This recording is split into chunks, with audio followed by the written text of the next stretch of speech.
Yevgeny Prighozin nyuma yo kwigumura agakora urugendo aho byafashwe nko gushaka gutembagaza ubutegetsi bwa Moscow. Kuri ubu ubutegetsi bwa Moscow bwemeza yuko yagiraniye ikiganiro na Perezida Vladimir Putin kwigenekerezo rya 29 z'ukwezi kwa gatandatu umwaka wa 2023 inyuma y'iminsi 5 gusa habaye bino bikorwa byafashwe nko kwigumura. Naho nyuma y'ibihuha byari bimugize iminsi bivugwa yuko Gerasimov asanzwe arongoye ingabo z'Uburusiya yoba yarakuwe mu mabanga nyuma ya bino bitero byo kwigumura by'umutwe wa Wagner. Iki cyari cyafashwe nk'ukuri cyabaye ikinyoma cyambaye ubusa, ndetse kuri uyu w'Imana igenekerezo rya 9 z'ukwezi kw'indwi umwaka wa 2023 yabonekanye i Rostov ni mu manuko bw'Uburusiya ariko aratanga amabwirizwa ya gisirikare ku ngabo z'Uburusiya ku bitero muri Ukraine. Ikaze tugufitiye amakuru atandukanye na cyane cyane mu ntambara y'Uburusiya na Ukraine. Wowe utarakora subscribe n'akanya keza ko kubikora kugira ngo amakuru atandukanye uzoze urayaronkera ku gihe. Ikaze.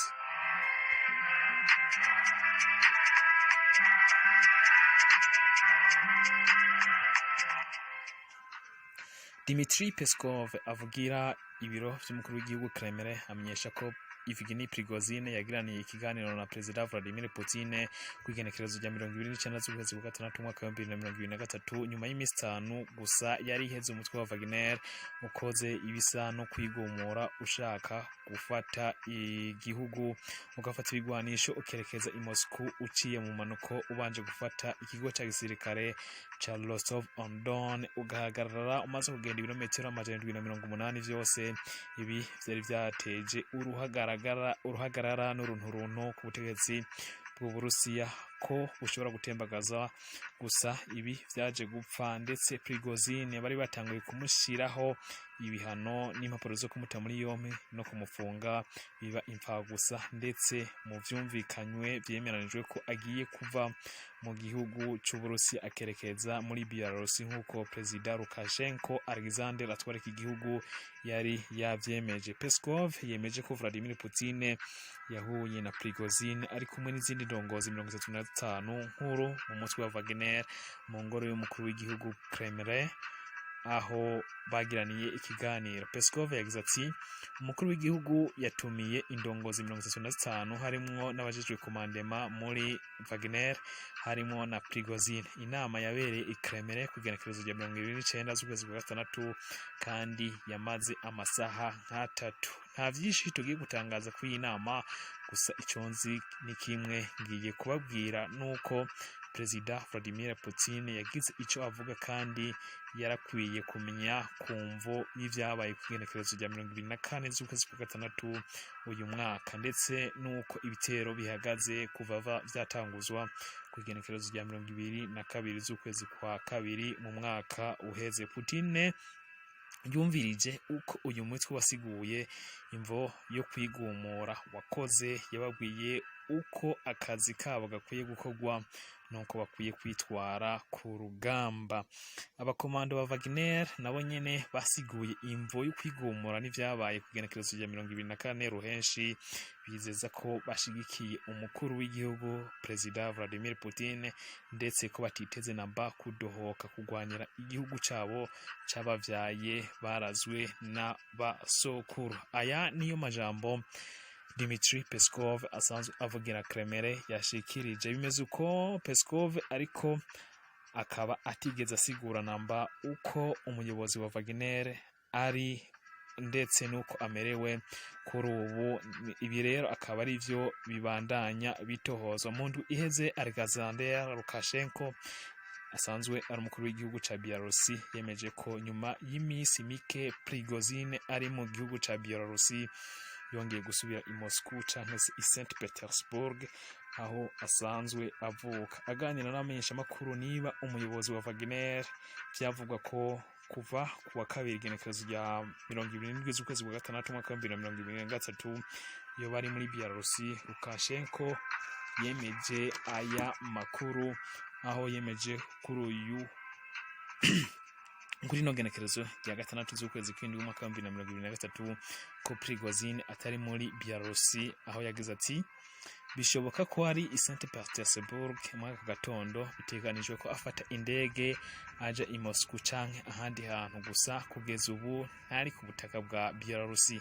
Igihe haba ivyo kwemeranya ko kuja i Moscow kwa Prighozin n'umutwe wa Wagner bihagaze, Dmitry Peskov yari yemeje ko Lukashenko na Prighozin basanzwe bazinanye cyane kuva mu myaka 20 iheze. Gusa kandi Lukashenko nawe yemeje ko Putin azi neza Prighozin ndetse basanzwe ari n'abagenzi kuva kera cyane mu myaka 30 iheze. Iki ni kimwe mu bintu bikunze kwemezwa yuko bishoboka ko ukwigumura k'umutwe wa Wagner kwigenekerezo rya 24 z'ukwezi kwa gatandatu mwaka wa 2023 ari umupango Prighozin bari bapanze na President Vladimir Putin kugira barabe ubwizegwa bwa President Vladimir Putin.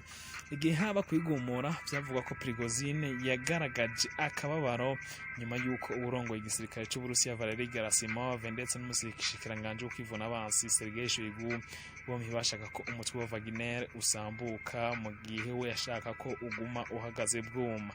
Ibi bifuza ko kuva ku igenekerezo rya 1 z'ukwezi kw'indwi mwaka abasirikare bose bigenga bategerezwa kugenzurwa ndetse no kuja munsi y'ingabo z'umushikiranganje wo kwivuna abansi w'Uburusiya. Ibi byafashwe na Wagner nko kuyisambura, ariko kandi hakiyongera ko abasirikare batashaka iyi ngingo bo mu mutwe wa Wagner bari gukurikira bosi wabo Yevgeny Prighozin muri Belarusi, canke naho bagaheba igisirikare bitagenze uko, naho bakaja munsi y'amategeko ya Kremlin bagasinya amasezerano.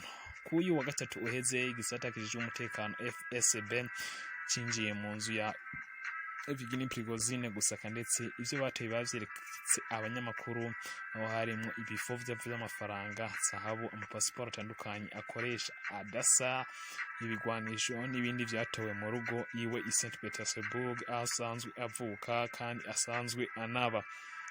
Gusa ibi nkuko vyatangajwe ndetse vyaje kongera gusubizwa umukuru wa Wagner ariwe Yevgeny Prighozin.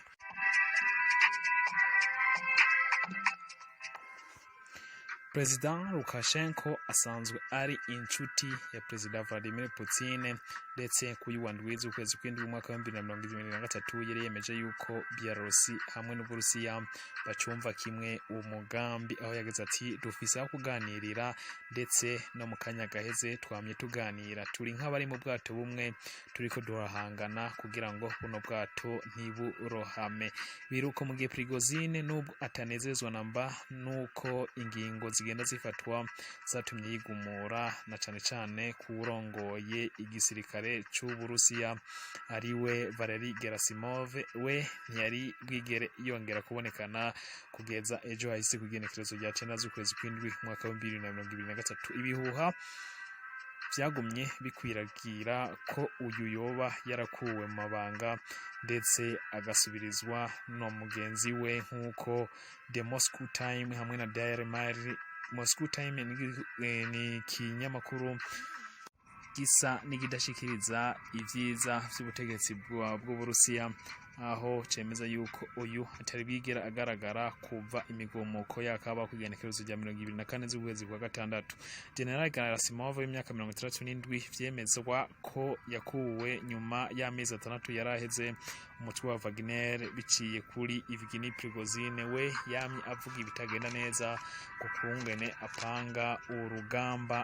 Aha rero akaba ari vyatumye yuko akugwa nk'uko vyanditswe ejo hahise kugenekerezo rya 9 z'ukwezi kw'indwi uyu mwaka, aho ngo yoba yari yasubirijwe na Colonel Mikhail Teplensky asanzwe ari cegera c'urongoye ingabo zigwanyira mu kirere mu buseruko bwa Ukraine. Mikhail yamenyekanye cyane mu rugamba rwo gufata Mariupol, akaba yarahawe akazina kumuyangayanga canke se umubazi wa Mariupol Bucha. Teplensky vyavugwa yuko asanzwe afise imyaka 54 gusa ibi vyuko yakuwe vyavuye binyomozwa kuko kuyu wa 9 z'ukwezi kw'indwi mwaka, aho yararongoye inama mu bumanuko bw'igihugu cy'Uburusiya i Rostov-on-Don n'abandi bagenerale, akaba ariho yongeye kugaragara, akaba yari karumviriza ibikorwa vya Viktor Avazalov, icegera c'uburongo ibikorwa vyo kugwanira mu kirere mu buseruko bwa Ukraine, icegera ca Sergei Solovekin. Sergei Solovekin we mu gihe bivuga ko yakorana vya hafi na Prighozin ntarongera kugaragara kuva ibitero biba, bamwe bemeza ko ari ahantu afunzwe, aho abazwa ku vy'imigumuko yo kuwa 24 z'ukwezi kwa gatandatu umwaka wa 2023. Chanel ikunze gutangaza ivy'urugamba muri Ukraine yari yemeje ko Gerasimov ari i Rostov, mu gihe umutwe wa Wagner winjira i Rostov kugenekerezo cya 24 z'ukwezi kwa gatandatu, ariko aza kunyegezwa kure. Reka tubashimire ko mubandanye mukurikira bino biganiro bice kuri TV yacu ya Ivyacu TV. Tubasabe mugire subscribe nimba mutarabikora kugira ngo amakuru atandukanye muzoze murayaronkera ku gihe. Mugire share, like na comments.